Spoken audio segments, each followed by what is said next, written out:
मध्य प्रदेश के शहडोल से एक बहुत बड़ी धोखाधड़ी की खबर सामने आ रही है। कोयलांचल क्षेत्र के भोले भाले निवेशकों और खासकर रिटायर हो चुके कर्मचारियों की गाढ़ी कमाई पर डाका डाला गया। आरोप है कि GNS financial services private limited नाम की एक कंपनी ने करोड़ों रुपए का चूना लगाकर ताला बंद कर दिया।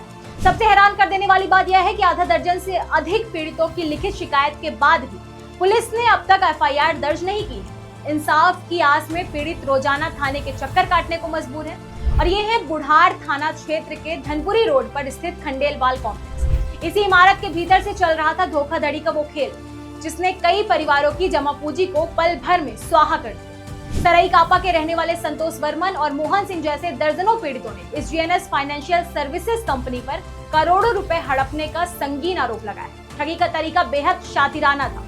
कंपनी के एजेंटों ने निवेशकों को झांसा दिया कि उनका पैसा देश के प्रतिष्ठित संस्था मोतीलाल ओसवाल मुंबई में इन्वेस्ट किया जा रहा है। लालच दिया गया कि हर महीने जमा राशि का 1% ब्याज मिलेगा और 5 साल में मूलधन दुगना हो जाएगा। शुरुआत में कुछ महीने तो ब्याज दिया गया, लेकिन जैसे ही मोटी रकम हाथ लगी कंपनी ने हाथ खड़े कर दिए। अब जब निवेशक अपना पैसा वापस मांग रहे हैं तो उन्हें सीधे तौर पर डराया और धमकाया जा रहा है।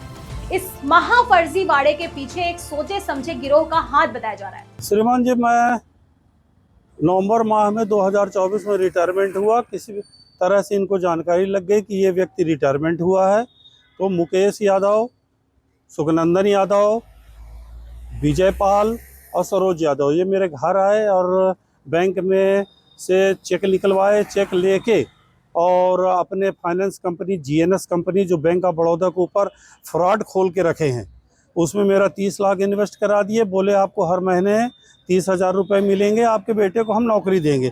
इस तरह का प्रलोभन दिया और 15,000 रुपये बेटे को देंगे। लगभग वो 1 वर्ष दिया, 6 महीने से पेमेंट भी नहीं दे रहा है बेटे को। और तो श्रीमान जी, हम लोग बोले हमारा पैसा दे दो, मेरे को इलाज कराना है। मेरा 30 लाख जो है, जो आपके नियमानुसार बनता है, उस पैसे को मेरे को दे दो। और ये आज पैसा भी नहीं दे रहा, बोलता है जहाँ जाना हो जाओ। हम श्रीमान जी बुढ़ार थाने में रिपोर्ट कर दिए हैं, हम एसपी साहब को भी रिपोर्ट कर दिए। हम चाहते हैं कि हमारे द्वारा और भी कोई लोग जीएनएस फाइनेंस में इन्वेस्ट न करें, नहीं तो मेरे जैसे ही बर्बाद होंगे। सूत्रों के मुताबिक इस ठग गैंग के मास्टरमाइंड सुखनंदन यादव, सरोज यादव, मुकेश यादव, विजय पाल और मोहम्मद अमीन। यह पूरा गिरोह कोयलांचल क्षेत्र में सक्रिय है, जो खासकर सीधे साधे और सेवानिवृत्त कर्मचारियों को अपना शिकार बनाता है, ताकि उनकी ग्रेच्युटी और पीएफ की मोटी रकम को अपने जाल में फंसा सके। ये संतोष वर्मा निवासी बुढ़ार के द्वारा थाना बुढ़ार पर एक शिकायती आवेदन जीएनएस फाइनेंशियल सर्विसेज के विरुद्ध दिया गया है, जिसमें उन्होंने बताया कि उनके द्वारा जीएनएस फाइनेंशियल सर्विसेज के जो प्रोपराइटर हैं, उनके माध्यम से 10 लाख रुपए उनकी कंपनी में इन्वेस्ट किए थे। उनके द्वारा ये आश्वासन दिया गया था कि 10 लाख रुपए पे प्रति माह आपको 10,000 रुपये ब्याज मिला करेगा। इस तरह से, परंतु जब वो उनसे पैसे मांगने के निकालने की बारी है, उनका करीब 3.25 लाख रुपए का ब्याज इस जमा धनराशि में बनता है। परंतु आवश्यकता होने पर जब उन्होंने जीएन के फार्मा फाइनेंशियल सर्विसेज से पैसे मांगे, तो उनके द्वारा देने से मना कर दिया गया, उन्हें जान से मारने की धमकी दी गई।